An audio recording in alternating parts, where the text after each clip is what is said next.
Commissioners, we're ready to proceed. Thank you.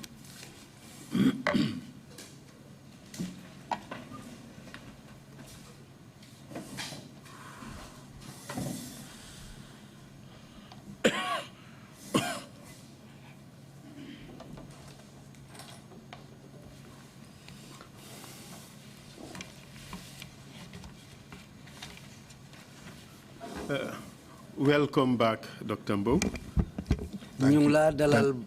Dr. Mbowe. Thank you. I look forward to making speedier progress this time around. The intellectual exchange is quite interesting, but we have to get to the heart of the issues.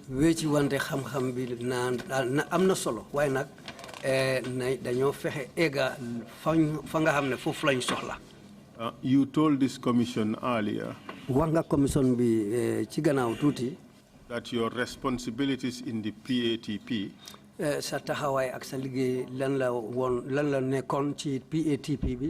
was basically to carry out clinical supervision or observation of the patients.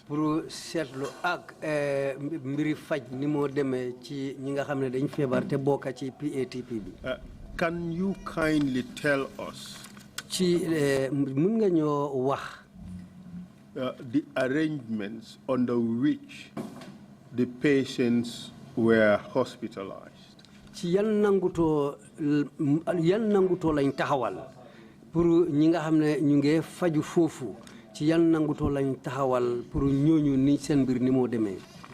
All the patients, they volunteered to come and join the treatment, the presidential treatment.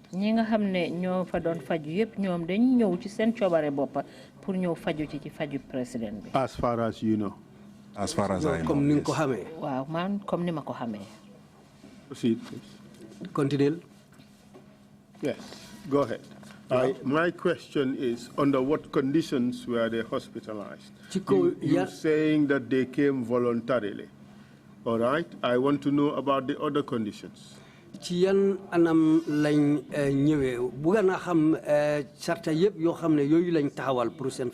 When they came, they were registered. Investigations were conducted.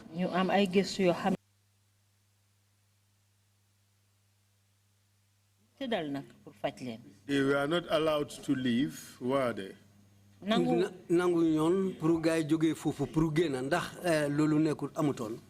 not to my knowledge. I think they do go out time to time.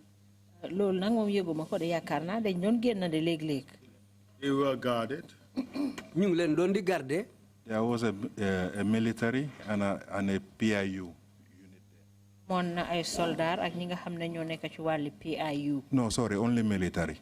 They were not allowed visitors. I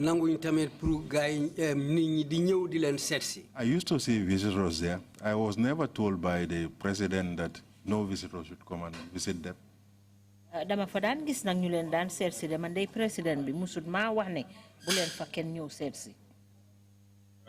People were not permitted to talk to the patients. No,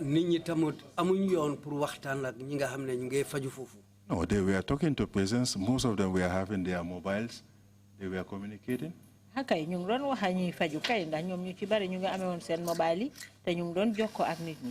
Mr. Dr. Mbowe, did you listen to yesterday's testimony of Ansumana Jammeh? Doctor, No, sir. No, sir. I was in the clinic by then. Well, we sent our investigators to your clinic and you were in there.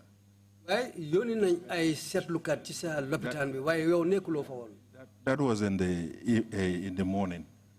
In the afternoon, I mean. In the evening, I was in the clinic. Yes, he testified. Morning time normally. By this time, I'm in bed. Okay. Or I'm outside doing something else.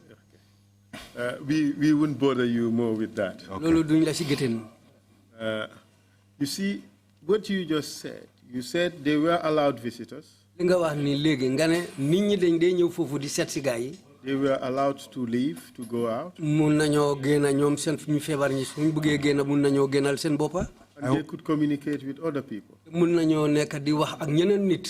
Yes, to my understanding. Wow.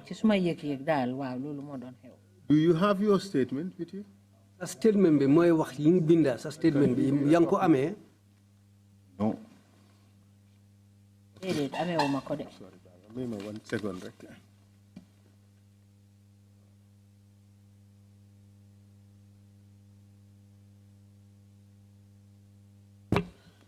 Could you take a look at paragraph 46 of the statement?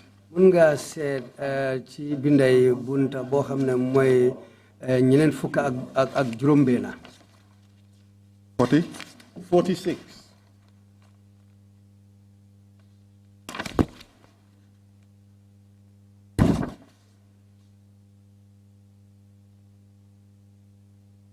Can you read it out to the commission, please? The session usually lasts for many hours per day.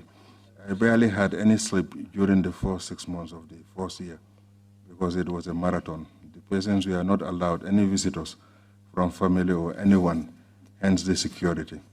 They were really guarded, just like presidents.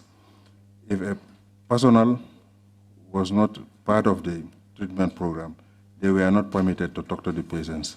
It was a really heavily guarded place. If anyone... That's enough, says, Dr. Mbowe. Yes. Lolo doy na, Dr. Mbowe. How do you reconcile these two? What you just said, the commission, and what you said in your statement. You agree first that they are diametrically opposed. Wanga linga wax legi ni ci sa kaddu ak liñ bind ci kayit bobu legi nekkuñ ben dañ uté. What I mean by this statement, first of all, you would agree that the two are diametrically opposed. Bu ñëk bi dinga nangu na ñaari yi dañ uté. I can explain myself if I'm allowed to. Let's answer the question first and then you would explain. Nañ tontu ñëk den nga soga wax. Yes, they are opposed. Wow, uté nañ. And only one of them can be true. Té ben rek mo ci mëna doon dëgg. That is very true. What I mean by this one, when I was given this statement, that was the first 6 months of the treatment. And not after the 6 months. Where in this statement did you say that?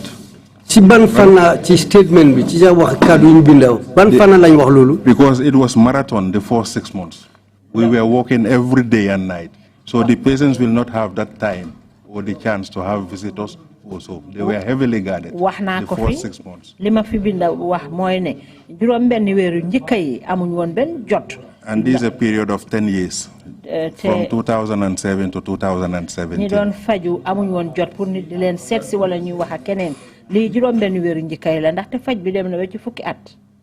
You would agree with me that the statement, the first 6 months, does not qualify what subsequently followed. It does not qualify that the patients were not allowed visitors.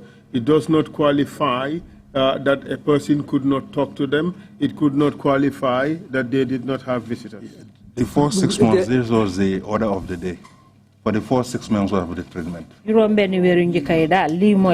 things were relaxed. And Sumana Jammeh testified yesterday. And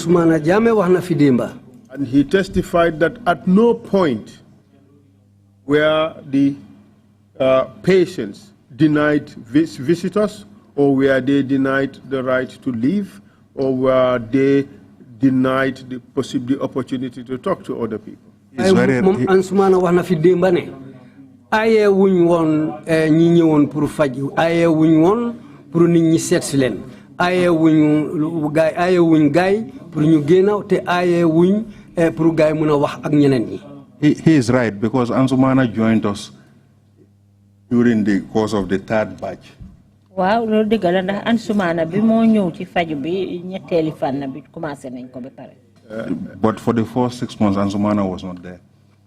Wow, ndax ci weeru njëkkay juróom benn weeru njëkkay Ansumana nekku fa woon. Well, that is contrary to what Ansumana suggested. Loolu nag utee na ak li Ansumana wax fii démba. Ansumana suggested that Ansumana wax na ne he was not there from the beginning. Nekku fa woon la bi ñoo door.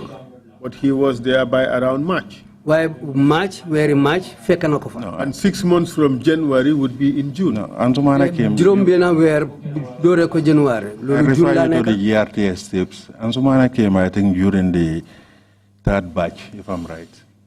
Not during the 4th batch, not during the 2nd batch. Ansumana kurel bu njëkk bi nekku fa woon ñaareel ba nekku fa ca ñetteel ba ci la soog a ñëw. Was Dr. Njai in the 2nd batch? Dr. Njai, ci ñaari kurel bi la bokkoon ndax. I used to see Dr. Njai during the 1st batch, the 2nd batch, the 3rd batch, different batches. Dr. Njai dina ko daan gis ci bu njëkk bi ñaareel bi ñetteel bi ak yeneen yu uute sax. Was he working in the program during the 2nd batch? Mu ngi doon liggéey ci programme bi ci ñaareel. I used to see him there. His role I don't know, because the president was not only talking to me, he was talking to different doctors, both in the country and outside the country. Dina fa daan gis Dr. Njai de waaye digga xaw ma woon lan moo woon taxawaayam. But Dr. Mbowe, you had responsibility. You were the Director General of this program. Waaye Dr. Mbowe liggéey bi sa loxo la nekkoon yow yaa nekk njiit li wala Director General ci biir You were programme. in fact the alter ego of the program. You were the centrifugal force. Everything revolved around you. Mu ngi mel ni yow yaa jiite lépp ci sa loxo la nekkoon ci biir programme bi. I will not say so. My job there, the title is Director General, but my main role was to clinically monitor the patients. What Dr. Njai was doing in the program, I cannot tell you. Suma liggéey suma mahama mooy woon maay Director General bi waaye suma liggéey ci biir faj bi mooy may seet ñi nga xam ne ñoo fa doon faju niñ leen di fajee waaye Dr. Njai moom lam fa daan def moom mënuma la wax lan. Well, Dr. Njai suggested that he was not there after the 1st batch. Is he lying? Waaye Dr. Njai wax na ne gannaaw kuréel bu njëkk bi moom nekku fa woon ndax loolu du dëgga. I've been seeing him there.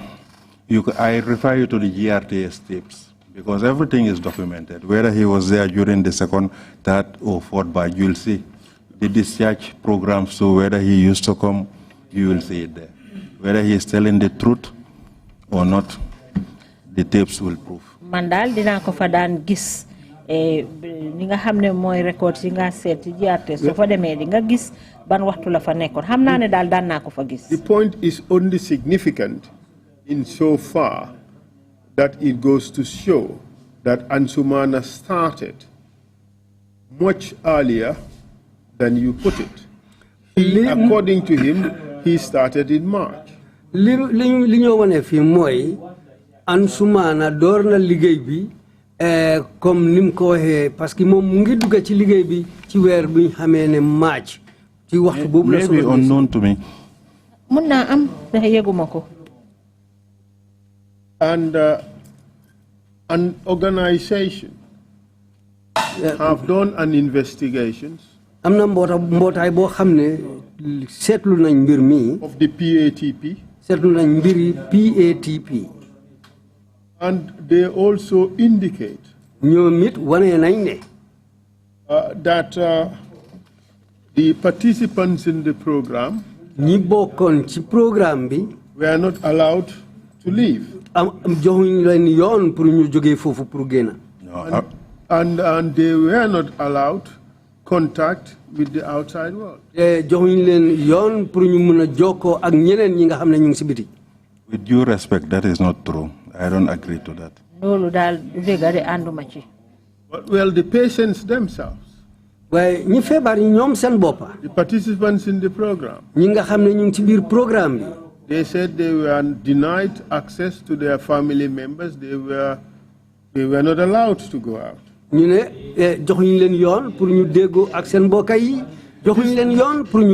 This may have been relaxed later. But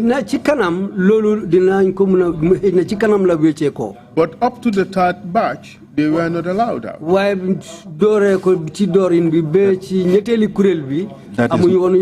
That is not true. But would you say that it would have been unlawful to have them detained and subjected to this treatment, even though they may have consented to the treatment? It would have been unlawful to have them there without access to the outside world or to family members? Ndax di nga nangu ne lii àndutoon ak loi pour ñu teg leen foofu fekk amuñ yoon pour jokkoo ak seen mbokk yi kenn amul yoon pour jokkoo ak bitim réew ak daal ak ñi nekk ci biti loolu nag mbir la boo xam ne ànduta loi. No, I'll not say so, because under any treatment there are terms and conditions. If you agree to those terms and conditions, you agree to it. No one is forcing you to agree to any terms or any conditions of any form or mode of treatment. They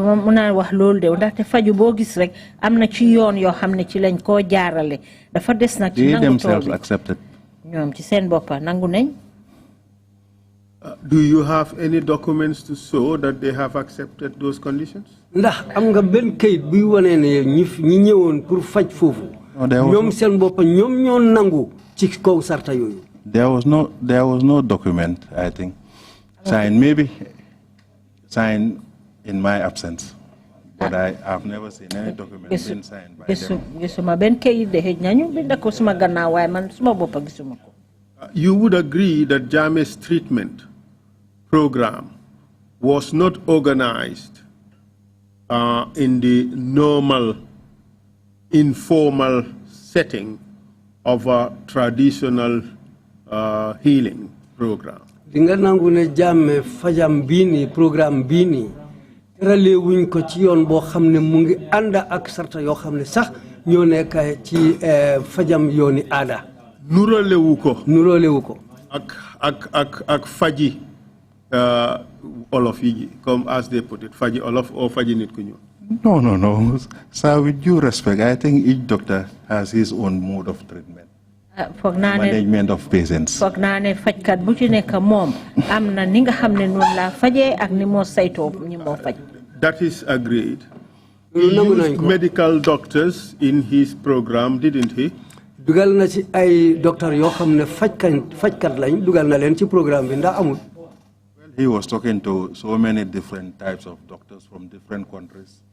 He involved. mu ngi doon wax ak docteur yu bari yoo xam ne sax ñu ngi ci yeneen i réew. He involved conventionally trained medical doctors with high certificates in his program, did he not? Dugal na ci ay docteur yoo xam ne am nañ kayit yu wér kayit yu for ci mbirim faj yooni tubaab ndax du loolu. Yes, that is true. I'm a typical example. Waaw loolu day dëgg la man kenn laa ci yooyu. And your involvement in medical practice is governed by certain rules of ethics, certain codes of conduct, correct? Yo sa liggéey ci mbirim faj ci yooni tubaab dafa am ay dafa am ay sarta yoo xam ne ñoo wéral taxawal sarta yooyu comme ni nga liggéeyee. When you talk of medical ethics, there's a broad and vague term. It depends on who is speaking. We are not talking about definitions. Okay. We are just talking about your obligation to those rules. Correct? You agree? As a medical doctor now, man comme fajkat laa ci wàllu docteur léegi.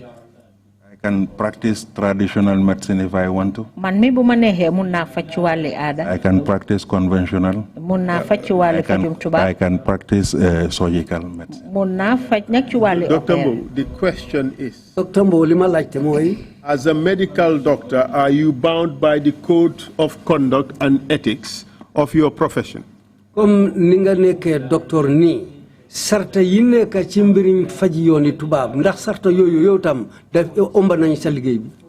I was given the medical certificate to restore the sick to health.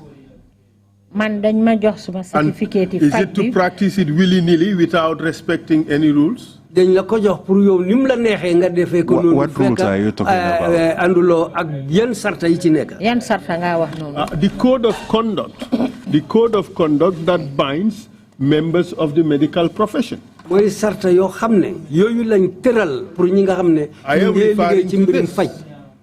Mooy kayit bii nii. Are you bound by this? Ndax lii kayit bi ma wane nii ci yooyu nga bokk. Is it the Medical and Dental Council of the Gambia? Yes. I was not given the certificate to practice medicine by Medical and Dental Council, but by my university.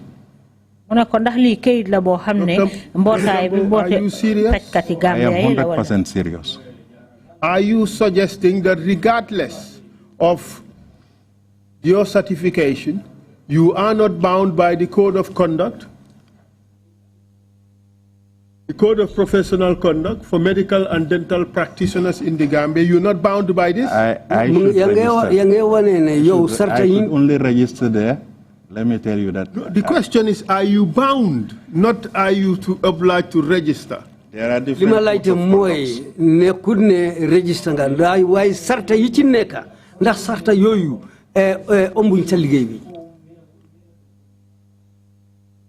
Are you bound by the code of conduct? Any medical code of conduct as a medical doctor to practice medicine, to save lives. You are bound by the code of conduct. And specifically, you are bound by this. You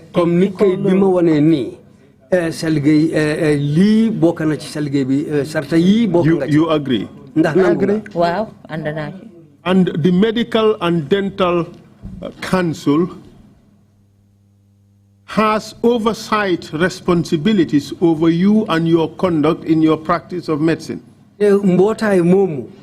Medical and Dental Council bobu ñom am nañ taxaway bo xamne mom mo jublu ci sa liggéey bi nga def ni ci mbirim faj. Yes. Wow. Good. I didn't think it was that difficult to agree to that. But let's proceed. Jame also used trained nurses, didn't he? Jame bolé na ay nurse yo nga xamne jangal nañ len ci sen liggéey bi ñoñu bolé na len ci sen liggéeyam bi. Yes. Wow, lolu amna. And they too are bound by certain rules of ethical conduct. I don't know. Ay sarta yo xamne ñu ngi ci liggéey bi. They should. Bokk nañ ci sarta yoyu. Wow, war nañ ci bokk. You agree with that? Wow, andana ci. He also used laboratory facilities to do scientific investigations. Bolé na ci laboratory moy fi ñoo setlo jangoro yi ak yeneen mbir yu demee noonu boole na loolu tam ci biir liggéeyam. Which laboratories are you talking about? Mu ne ban lab nga wax ni? Both home and abroad. Ci biir réew mi fii ak bitim réew. Yes. Wow. So in effect, he was doing things in the conventional way. Kon loolu mu ngi def mbir yi comme ni ko yooni tubaab yi tëralee. And applying herbal medicine. Ci li moo doxal ci garab yoo xam ne garabi nit ku ñuul la. He was having the combination of the two. Moom daal ñaari la boole woon. And conventional. Fajum nit ku ñuul ak fajum tubaab. And the only traditional we have in this was the actual nature of the medicine that was being given. Ci li nga xam ne liñ ci am li nga xam ne mooy faji nit ku ñuul mooy façon garab yi moo jëfoo ci mbir faj mi. I am being corrected here. I should say concoction. Why concoction? Because that's what it was. Why the term concoction? I don't think so. I think it's herbal medication. That's the right word to use. Nonetheless, it was a concoction. I will not agree to that. No. I will not. Honestly, I will not agree to that. It was herbal medication. That's why you have 7 to 20 different types of medical herbs. And wouldn't that be a concoction? Façon garab yoyu yep bo len bolé xana lolu du mëna nek lo xamné luñ bolé la comme niñ ko oyé concoction. We won't argue over the definition of concoction. Duñ wérante ci ko lolu né garab yi dañ len bolé. But it was only the medicine. Waye lolu rek moy garab bo xamné that was traditional in this whole setting. Discount the so-called mystification of the entire process. I strongly disagree. Please explain why. When you talk of traditional medicine, you are not talking only of the medical herbs. Traditional medicine also is its own part in medicine. So you cannot just say that it's the herbs that defines the term traditional medicine. Okay. No. There are procedures. I think maybe you misunderstood my question. I should elucidate. The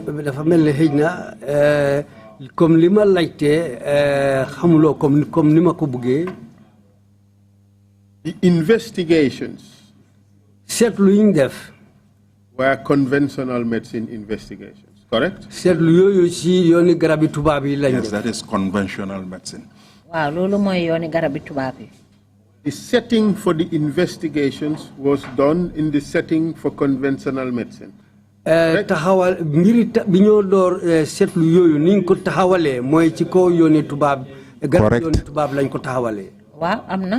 The screening was done under the system for conventional medicine.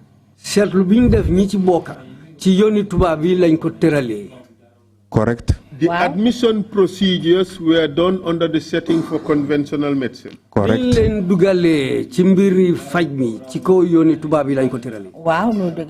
The clinical observations were done under the system of conventional medicine, correct? No. Because I was doing the conventional part. He was doing the traditional part, his own way. He has his own way of checking his patients. I have my own way. I use the conventional way. Okay. So I'll meet you in a halfway house on that point. Okay? You were using both conventional and traditional for clinical observations. Kon nak dinañ ñu ngi melni ñu ngi dajé ci diga bi génna wala ak benen génna wala kon nak yéna ngi doon di doxal ci mbir mi ci kaw yoni tubab ak ci kaw yoni ada. Waaw lolu amna. The professionals he used were professionals trained in conventional medicine. Rom xam-xam yim doon di jëfo fofu ñooñu nit la ñoo xamne ci yoni tubab bi lañ janga. I will not say so because there were different doctors coming, both traditional and conventional doctors from different countries. The traditionals, we don't call them doctors here, we call them healers. ñi nga xamne yoni nit ku ñuul bi lañ doon di faje ñooñu duñ leen mëna oyé docteur. No, that is wrong. Dañ leena oyé ay fajj. They are traditional healers.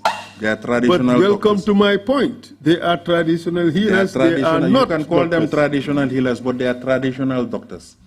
Okay, call them. Doctor is any individual that can cure or treat. Well, I am sure Jami accepted that interpretation. No wonder we had witch doctors too. Traditional healers are doctors, they are doctors. Parce que lolo tax ñu am fi ay fajkat yo xamne mbiru doma lañ doon di yoni doma bi lañ doon di topa. But the fact remains, Dr. Mbowe, waye li deug la bo xamne that in this treatment program, ci yoni fajam yon faji yon bimu jël ni di fajé, most of what Jame did li ci gëna bari li Jame def was in the conventional medicine system. Yoni fajam yoni tubab bi la jël. I strongly disagree. Anduma ci lolu. The reason being, the most important thing about the treatment li gëna am solo ci faj bi is the medications, the herbs. We agree with that. Right? But my question is that most of what he did, and I have itemized them, and we can count, it's about 2 out of 6. So ding so bo seto ñaar la ci biir juroom bela being traditional, ñaar nekk ci yoni aada, the rest being conventional. Li des yeb ci kaw yoni tuba. Do you agree with that? Ndax am nangu nga lolu? I don't agree with that because let it be 6 against 2, but the most important thing, the nucleus of the treatment is the medical herbs. Is the medical herbs. But the environment and the conditions and the circumstances was all done under the conventional medicine setup. You would agree with that. You can't run away from that. For example, yes. If you talk of you got the point. Allow for interpretation. Sorry for that. If you talk of traditional medicine, it depends on the facility, the type of facility. There are some traditional facilities that are far better than even the conventional.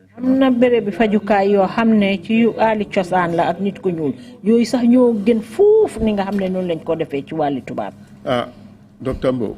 Dr. Mbowe. Traditional medicine, does it involve laboratory analysis? Faji ada ndax ñom am nañ laboratory fi ñoo sétlo sen garab yi. A good traditional healer who knows conventional medicine will justify his traditional medicine to prove it by using the conventional means. Precisely my point. That is my point too. Well, I am happy that then we're talking about the same thing in spite of your continued denial. No, I never denied anything. Because what I am driving at is Jammeh used traditional medicine on the vehicle of conventional medicine. Blended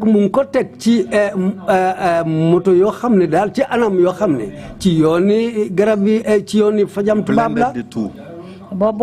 Good results. But this is you harvest the good part of traditional medicine and the good part of conventional medicine, join them together, and then the patient benefits. So go be linga hamne mo fa heko ci fajam tuba bolé ko ak ni fa heko ci fajam nit ku ñul boko bolé di nga am anam bi gën ci wali faj.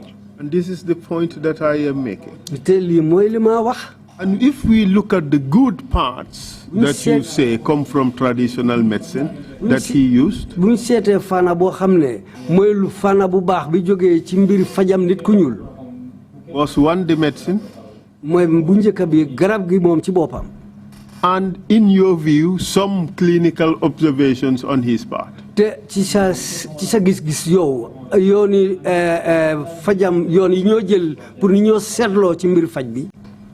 are the two, correct? You are right. Exactly. So, in a sense, Jammeh's treatment program had all the trappings of conventional medicine. Kon soko setlo Jammeh limo faje yeb mu ngi am yoon bo xamne moy yoni fajam tubab complete with medical doctors in their robes and stethoscopes bo xamne mu ngi anda ak docteur yo xamne yoni tubab la ñoo liggéeyé ak sen ciolin yi ak sen bagage yi ñoo liggéeyé yeb.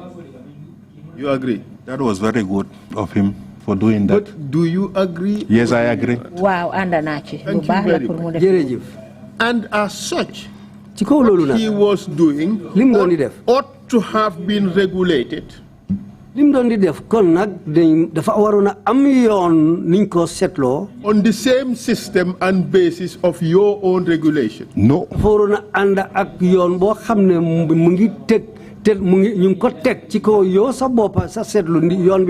I strongly disagree. The reason being, of course, you would disagree because you know the implications. The implications. The implications are that he carried on as if he was a medical doctor. And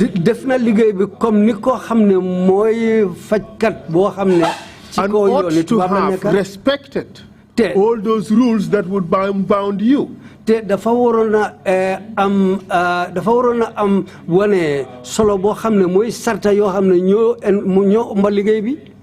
me make a point clear to you. Traditional and conventional medicine. These two, their primary aim is to restore the sick to health. So the traditional healer can use the conventional, part of conventional. The conventional doctor too can use part of traditional medicine. Necessary.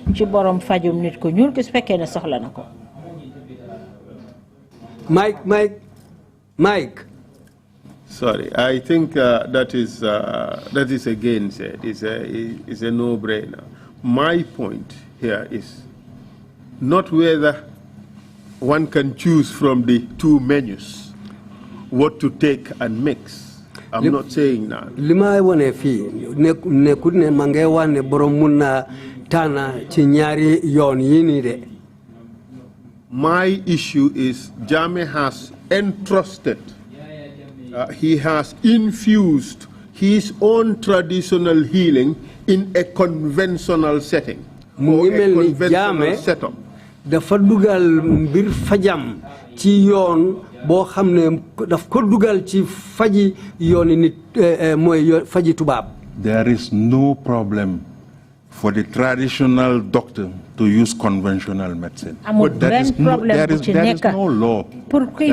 traditional doctor should be confined to only traditional medicine. That makes no sense. The primary target is to restore the patient to health. So by any means you use, be it conventional or traditional or blending the two, what is the most important thing is for the patient to benefit, have the cure. A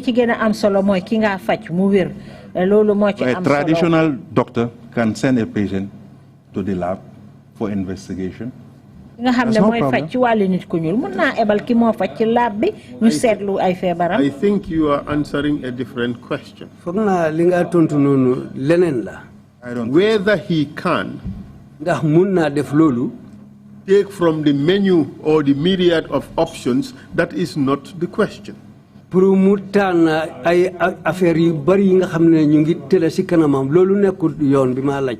question is, would you agree that he infused his traditional medicine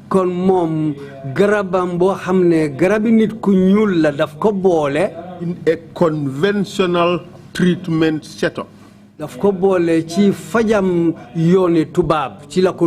What I want to tell you, in this present generation, the traditional healer 400 years ago is different from the present traditional healer. Because the systems have changed. Most of these traditional healers or doctors do combine the two. Why don't you just accept that, yes, he combined the two? Okay. And by extension, would you accept that he used the conventional medicine setup? He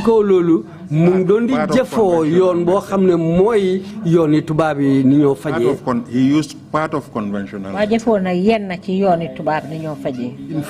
In fact, ideas say that the setup and the whole infrastructure was a conventional medicine setup.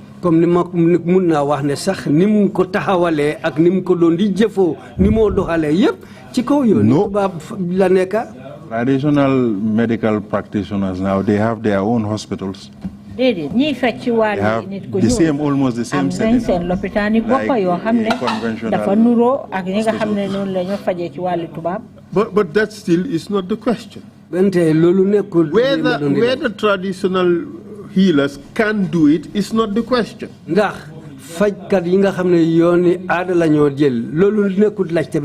The question is whether Jammeh actually used this setup for conventional medicine.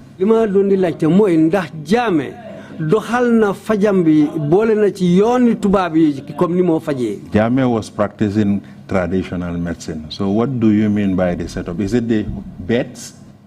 For the patients to come in for admission? That is very common also in traditional medicine. Dr. Mbowe, I have iterated things to you. Dr. Mbowe,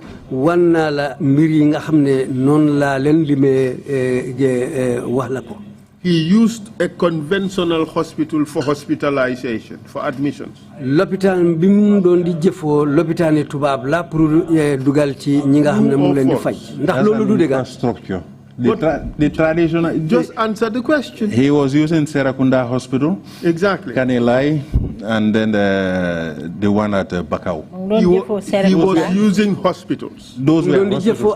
But the same setting also on the traditional medicine. If you go to some countries or to certain traditional doctors, they have the same setting, the same infrastructure. Why lal yek lolu ni mel ak niñ ko sampé yeb bo démé fenen tam fo xamné dañoo facc walu nit ko ñu non lañ ko fa défé. Do you accept that that setup, Serekunda Hospital, Ndemban Hospital, these are all hospital settings, conventional hospital settings. You agree? I think we are being bogged down by unnecessary argumentation on issues that are very clear. If we have to make progress, we have to call a spade, and then we move on. Otherwise, there would be too much back and forth, and it's not. I think that is what we are doing. For you, there is a specific conventional hospital setting. And there is a specific traditional hospital setting. You have traditional hospitals, you have conventional hospitals. Okay, which one was he using? He was using Serakunda Hospital. Was that traditional or was that conventional? That was Serakunda Hospital. Exactly. That is a conventional hospital. So let's do it this way. Let's do it this way. No, let me ask the questions. He used Serakunda Hospital, which is conventional. Correct? Correct. He used trained nurses, which is also conventional. Correct. Wow, he used medical doctors, trained medical doctors, that is also conventional.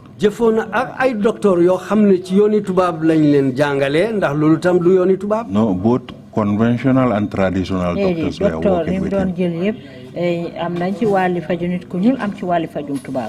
I thought Jame claimed that he was the doctor. No, your role, as you put it, was clinical observation. Your role was not to cure them. Was it your role to cure them? No, that was not my role. There were different types of doctors. You have conventional doctors there and traditional doctors. And who are the traditional doctors? We'd be interested to call them as witnesses. Who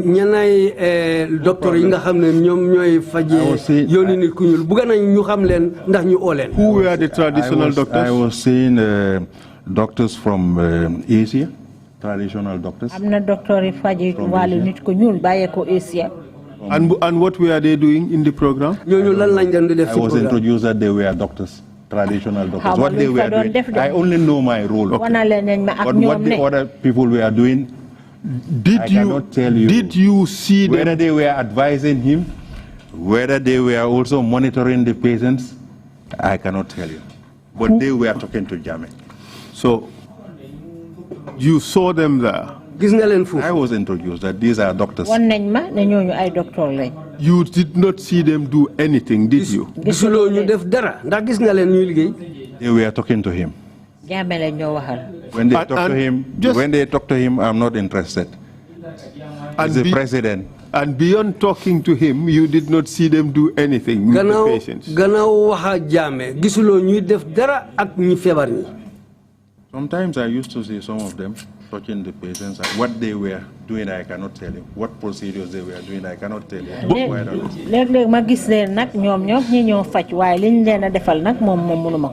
And the difference between what they were doing and what Jame was doing was quite staggering, wasn't it?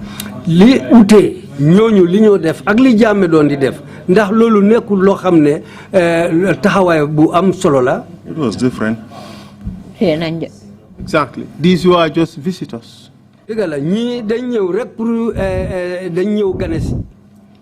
He introduced them to me that these are also doctors. Whether they were visitors or they played a role in his treatment, I cannot tell you. Dr. Mbowe, you are the Director General of the program. Yes, I am the director, but he is the president. And if you would not know what they were doing there, it looks more likely that they probably had no role. That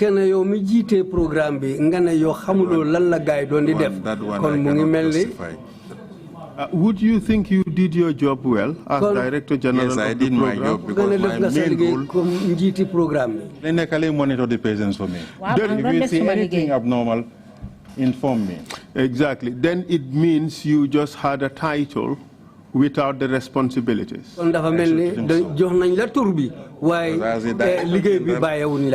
he told me that I'm appointing you as the Director General, the main role he told me is be clinically monitoring the patients for me. In fact, you're telling this commission that you did not have overall responsibility for the program.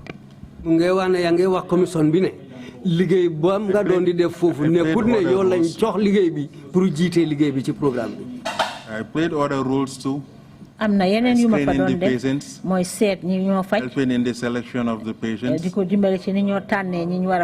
and then when the results come, analyze the results. But the main, I mean the main, my main function. Did you have supervisory authority over the staff who were working there? You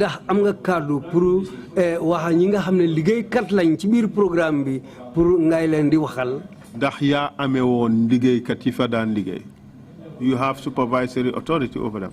I was given directives from Yaya. I relay to them. This is what the president wants. Give medication 2 o'clock. They give. Monitor the patients, take their temperatures, they take.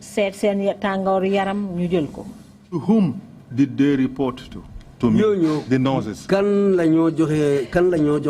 They report to me, and then I report to the president. Okay. But let's conclude this point.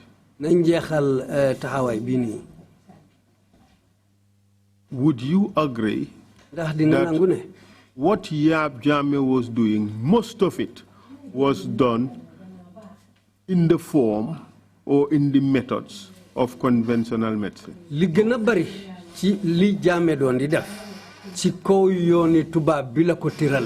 Okay, the commission, I think, has received enough evidence on this. The commission would be able to make its own findings. Okay.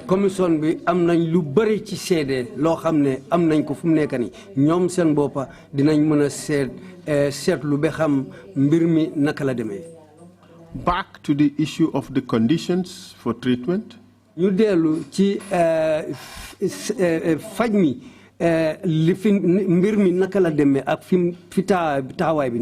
What do you say to the suggestion by most of the witnesses who appeared here?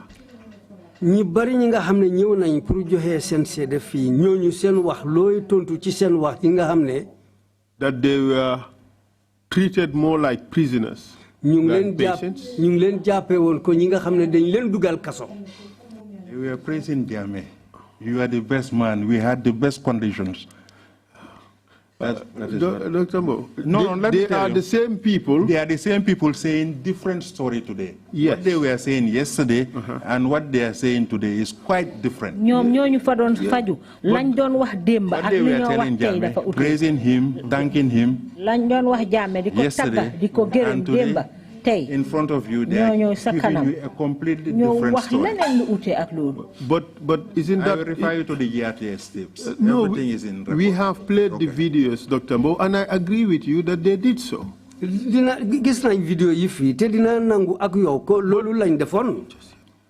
Just hear me out.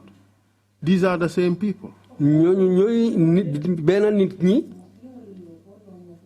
They said they had no choice. to say what Jammeh wanted to hear. With due respect, how credible are these people? Do you question their credibility in front of the whole nation, in front of the TV? Yes, we did. Praising, singing, saying every good thing about Yaya. In front of you, sir, they're giving you a different story. How credible are these people? They are credible, Dr. Mbowe. Dr. Mbowe, you are very close to the highest level of power in this country. True or false? You have first-hand experience of the awesome power of the state.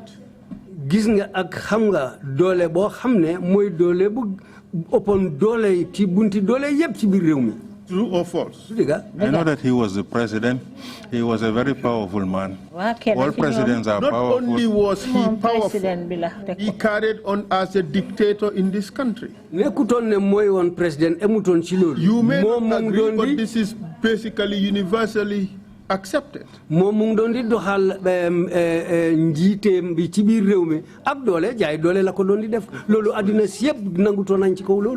first place, this is, I think, more of politics. No, I am asking a question of fact. Some people, he is the best person in this world. He is an evil guy. And to you? That is personal. Would you share it? My relationship with Yaya is personal. No, I'm not saying your relationship with him, your perception of him, good, evil, or in between. I would respect with that. due respect. I would respect that. Let's move on to another question. But you understand that Yaya Jammeh epitomized the power of the state. Do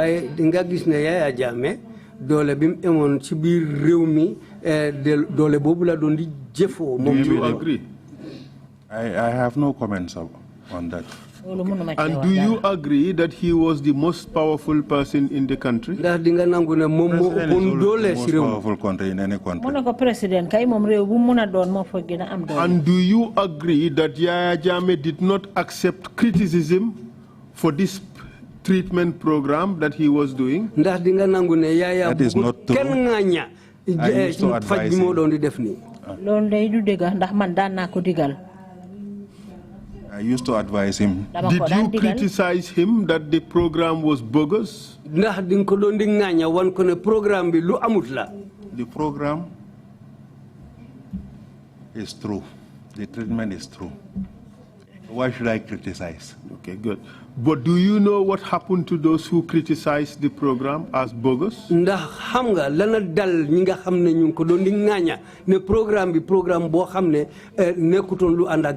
don't know of them. Of course you do. You remember Fadzia?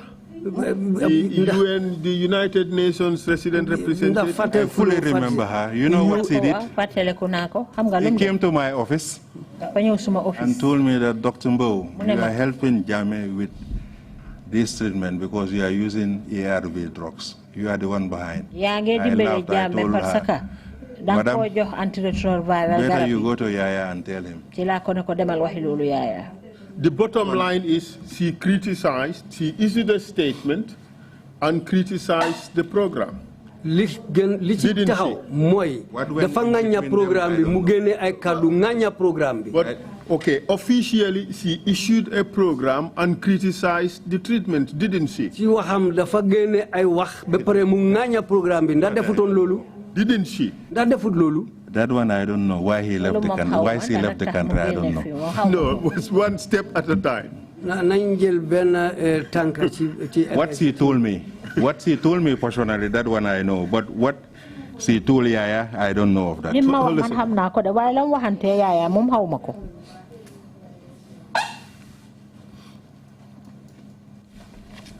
Correct me if I am wrong. She She issued a statement in the name of the UN asking for testing Yaya's scientific testing of Yaya's claims, didn't she? I've never read any statement.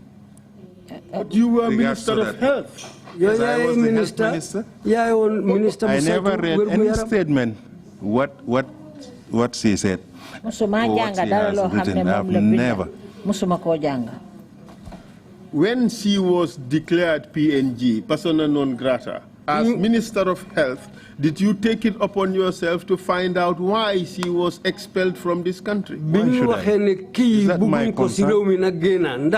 Comme kayo yaay won ministre bu fay saytu mbiri wergu yaram ci rew mi ndax setlu lo ne yow da nga wara out xam-xam bi wala nga xam la tax ñu génné ko ci rew mi luma ci setlu ndax man dama liggéeyal UN. Dr. Mbowe, you are Minister of Health. Yaay ministre bu saytu wergu yaram. You had conversations with the UN ambassador about the treatment program your boss was doing. Waxtaan nga ak UN kiko fi togal programme bi sa boss doon di def ci réew mi. And she criticized the program to you. Te ngagne na programme bi yow ci sa kanam. And she was expelled from this country. You know that is the highest action that a state can take against a diplomat. I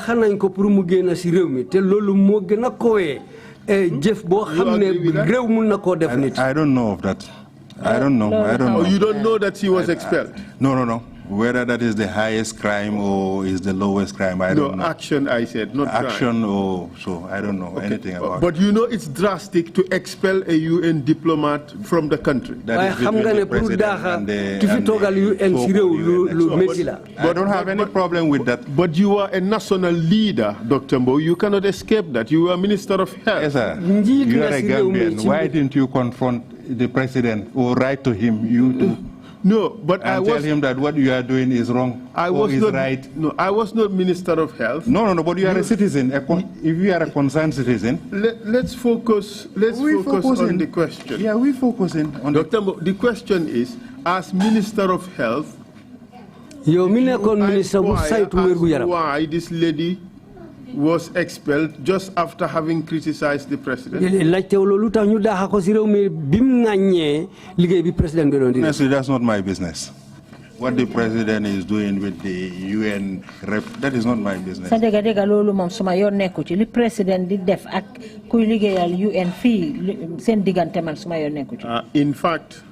fact, the fact remains that she issued a statement saying that there is no cure for HIV/AIDS.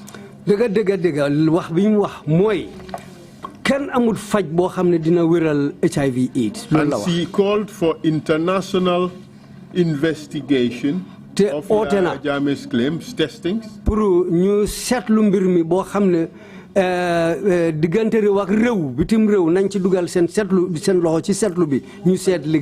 And as a result of that, Yaya Jammeh expelled her from this country by declaring her persona non grata. You accept that happened? I just heard that this lady was expelled from the country. Thank you. What went between the two, I don't know. Would it surprise you to know that it was as a result of her criticism of the Yaya Jammeh treatment program? Many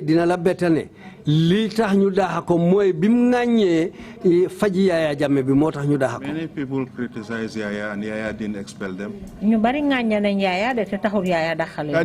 Can you tell me who publicly criticized Yaya Jammeh's treatment program in this country? And nothing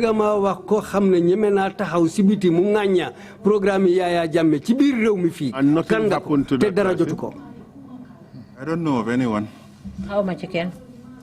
And you expect that those patients who were under his control, who were being fed by him, who were being taken care of by him to come out and say what you're doing is false. You expect that? Of course, yes. Nga ne ñi nga xamne ñu ngi biir fajam mu ngi leen di jox dunda mo leen jox place fi ñoo nekk ñooñu am nañ sañ-sañ bi pour génn ñëw taxaw ne ko li nga def ni baaxut. In fact, Dr. Mbowe, the witnesses told us that a lot of the statements they made were stage managed. Ci dëgga ñu bari sax wax nañ fi ne kaddu yi ñu joxe time boobu ay kaddu la yoo xam ne dañ leen ko parel. Can you repeat it? That a lot of what they said was stage managed. They were told what to say. Ñu bari wax nañ ne kaddu yi ñu wax with due respect. In fact, some of them were forcing give speeches, especially during discharge. I have an obligation to bring out the evidence to you so that you can react. But this is an issue that we would have to come to, the issue of the discharge and how it was done and what it meant and the impact. We would come back to that and the role you played. Limbir la bo xamne dina agabe ñi nga xamne mu ne faj na len bañu wër ak niñ len bayé ñu génné len ci faj mi ak yu démé nonu yu lolu yeb yoni bopam la dinañ fa aga ci kanam. For now, waye légui my proposition to you lima la wan is that Jammeh was not accommodative of any criticism of his program. Moy Jammeh buguton ken ngagna lim don di def programme bim don di doxal buguton ken ngagna. You disagree with that? Da lolu doko nangu. How can I know? Naka la ko xamé? Well, you coming gradually. Earlier on you said no, that is not the case. Now you're telling us that you don't accommodate anyone. How can I know that? Am I Jammeh? I cannot read Jammeh's brain. What is in his mind? Then why did you say earlier that that was not the case? Earlier. What was that? The question you were asked was that Jammeh did not take kindly to any criticism of the program. You said no. But I cannot read what is in Jammeh's mind, whether he accepts criticism or not. Can you just allow interpreters to be able to do this for the benefit of the listeners? No problem. Okay. Please continue. Thank you. One at a time, please. These are issues that we would have to revisit.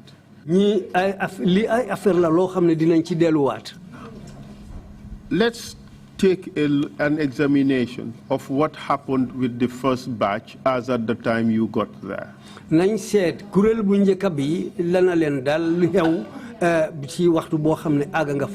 Tell us what happened, what you know happened from your first encounter with the first batch.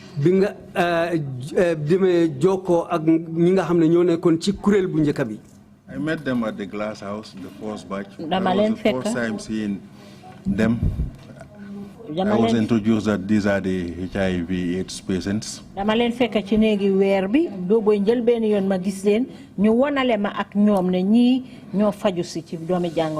how many days into their treatment was that?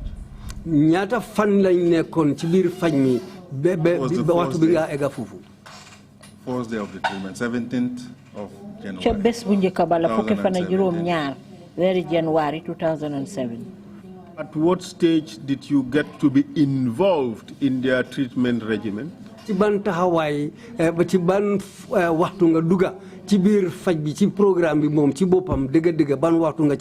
do you mean? My role there? Being the clinical physician? Yes. That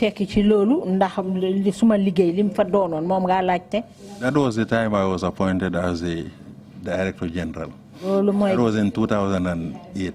2007. 2007. When was it? 2007 or 2008? 2007 or 2008? 2008. That was the time I was appointed as the 2008. Were you at any stage involved with the treatment of the first batch? I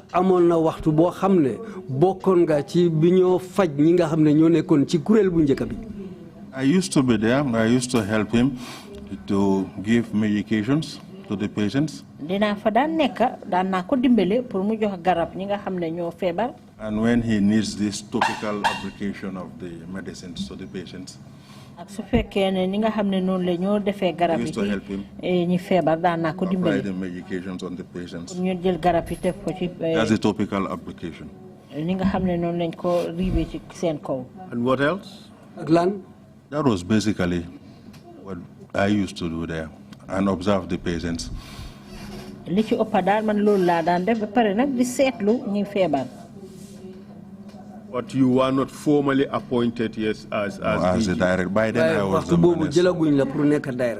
Waaw déedéet boobu ministre laa woon nekkaguma woon director ci faj. I used to see other doctors too. They come, do the same thing, help him give medications to the patients, observe the patients. Like who? Give us names. Dinaa daan gis yeneen docteur tam ñu daan ñëw. I refer you to the GRTS tips. No, you might be able to. I don't want to mention we any can't name look at or anything. We can't anybody. We can't look they at know themselves. Dr. Mo, you are before the commission. And you are on the oath to speak the truth. And you have an obligation to answer questions of the commission. And I am sure you will do that. We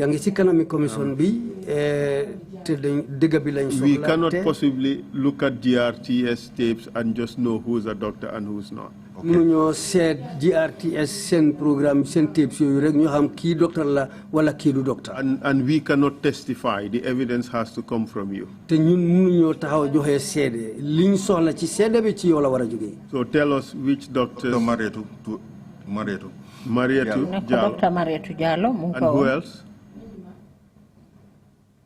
Dr. Njai Pachak. Dr. Njai Pachak. Among the Gambian doctors. Those are the doctors I can remember. Good. Both of them have testified before this commission and have acknowledged having performed those roles.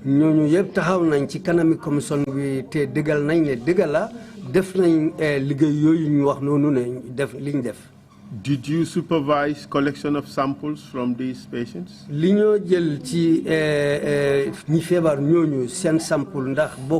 Yes. Wow. Did you arrange for testing of these samples? No,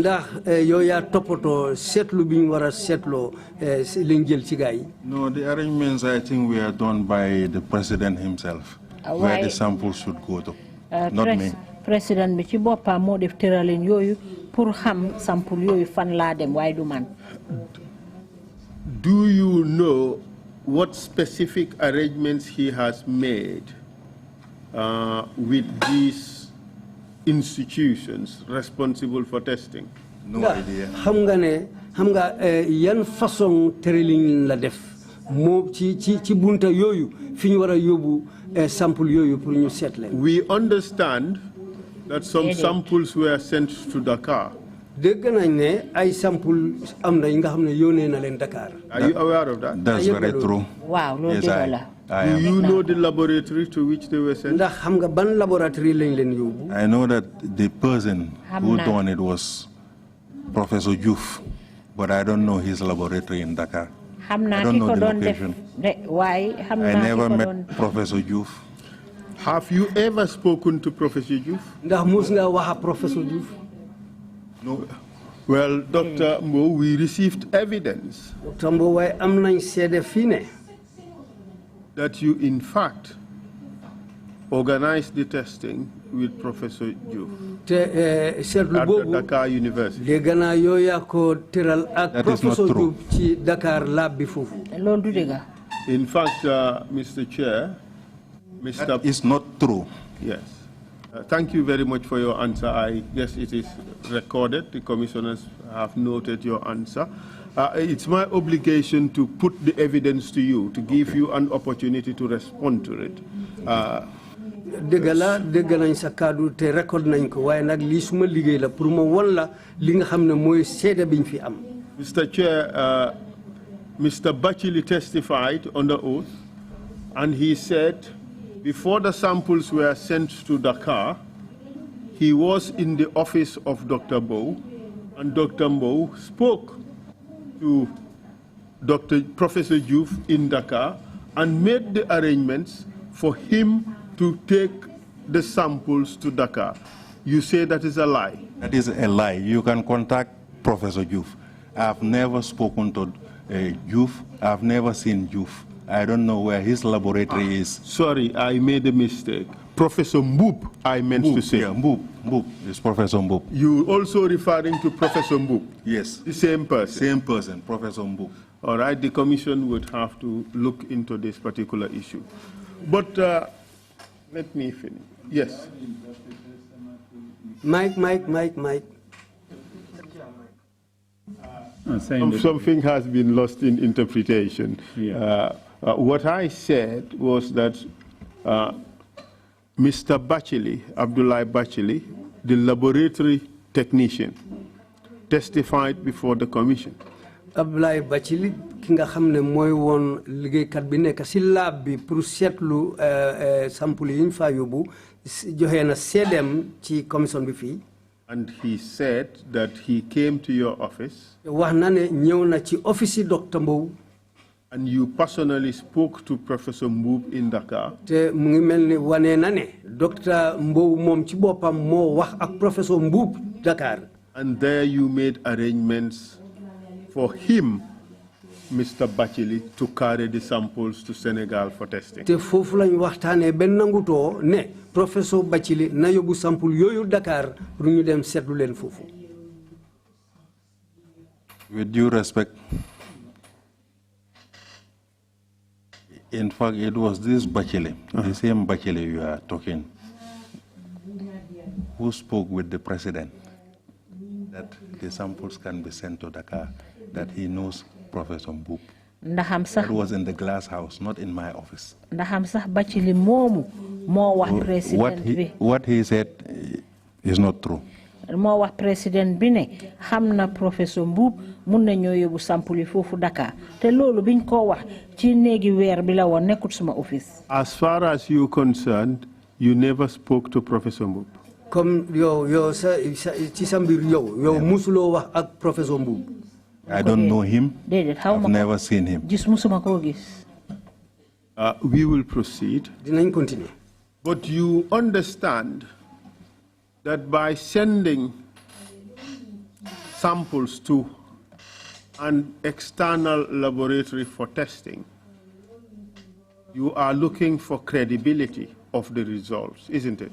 Pour yoni sample yoyu bitim rew pour ñu dem setlu len kon fum nek ni yena nge ut lo xamne dina deugal sen liggéey pour liggéey la bo xamne dafa am solo te liggéey deugal. The viral load counts were not done in the country.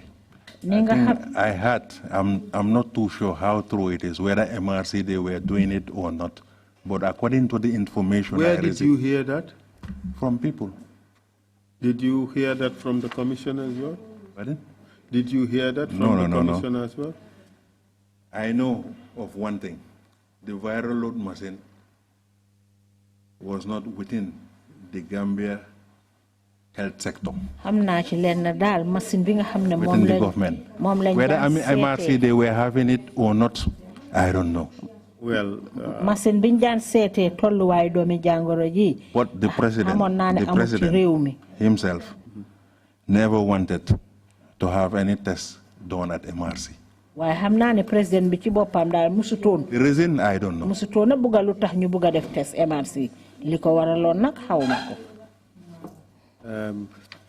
I think the point I'm trying to drive at, we've received extensive evidence on that. Bachili has explained what the president said to him. That is Bachili's version. Yes. How credible is Bachili? Is he telling the truth? He is not telling the truth. Well, that is a For example, he said he came to my office. I spoke with Professor Mbowe. That's not true. That is his version. Yes, of course. It is his version. You also have your version to which you are entitled, and the commission would look at both versions and would assess what the commission thinks. I don't have a problem. I don't have a problem with that. Interpretation? Yeah. yow am nga sa wax yi nga wax ak sa kaddu yow li nga gëm am nga ko ak professeur ba ak Abdoulaye Bathily tamit moom it li mu wax leneen la te moom it loolu la wax te ci kaw loolu la taxawal dëggam bi dina léegi commission bi tamit am nañ seen xam-xami boppa ci mbir mi ñooñu dinañ seet loolu.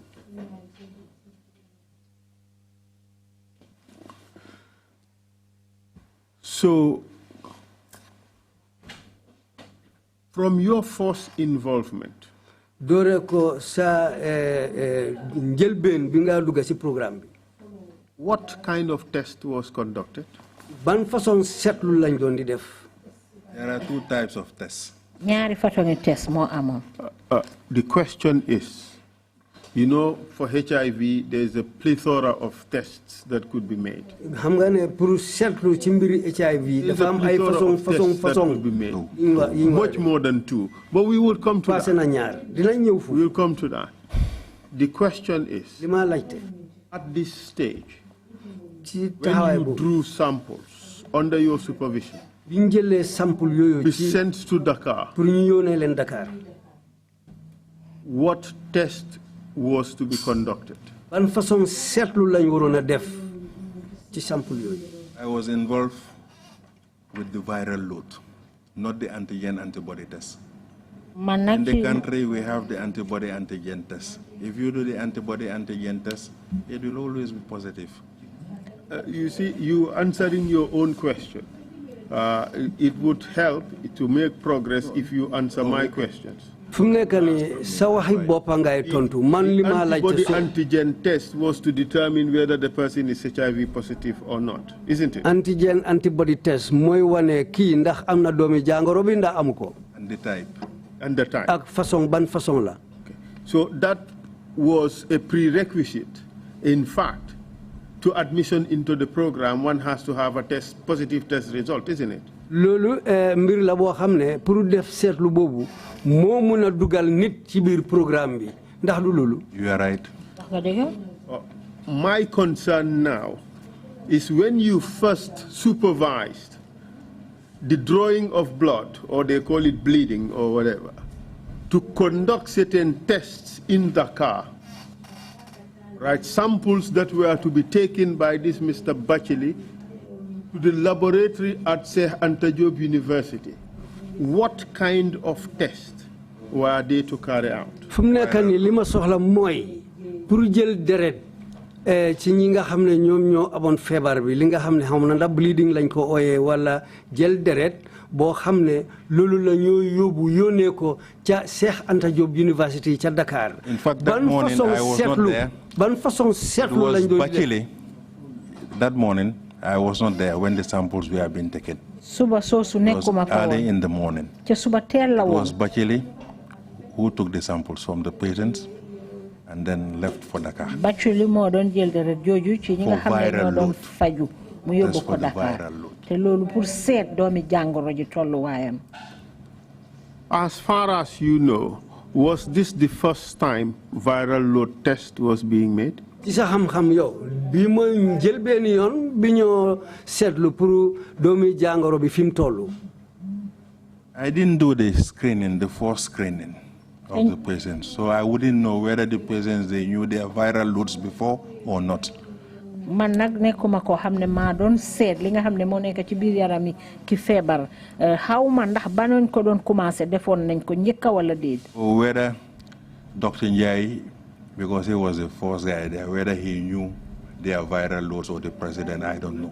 Ndax Dr. Njai ndaxte moo fa jiite woon ndax xamoon na doomi jàngoro bi fan la toll. These samples, by then I was there. Wala président bi waaye Bathily bam koo jël boobu moom maa ngi fa woon. Okay. So whether it was the initial viral loads for the patients or not, that one I cannot tell you. Ndax mooy woon njëlbeenu yoon ñu seet tolluwaay doomi jàngoro ji ci ki feebar ndax njëkkoon nañ koo def loolu moom leerut ma. As at this stage, as far as you know, you did not have any baseline information. Ci waxtu boobu kon niñ ko xamee time boobu yow amuloo benn yoon pour am xibaar boo xam ne mbiri noonu la demee. About the viral loads. Lu aju ci mbiri seet doomi jàngoro ji tolluwaayam. Waaw. You did not have any baseline information about the viral loads? Yes.